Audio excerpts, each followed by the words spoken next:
জাতীয় দলের সেরা ডিফেন্ডার আনোয়ার আলীকে নিয়ে কিন্তু বিরাট সুখবর বেরিয়ে আসছে লাল হলুদ সমর্থকদের জন্য। তো কি সুখবর রয়েছে আনোয়ার আলীকে নিয়ে জানার জন্য এখনই চ্যানেলটাকে সাবস্ক্রাইব করে নাও, তাহলে ইস্টবেঙ্গলের সমস্ত লেটেস্ট আপডেট পেয়ে যাবে।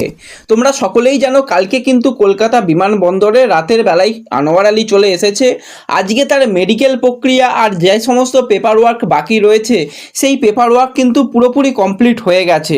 আনোয়ার আলীকে কিন্তু এবার বর্তমানে ইস্টবেঙ্গলের প্লেয়ার বলা যায়।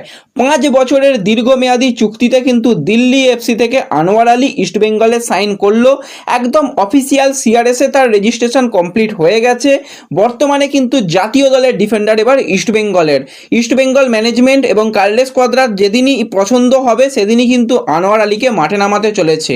তো ডার্বি ম্যাচে কিন্তু আনোয়ার আলী এবার সবুজ মেরুন নয় লাল হলুদ জার্সি গায়ে নামতে চলেছে। তোমরা কতটা খুশি কমেন্টে জানিও।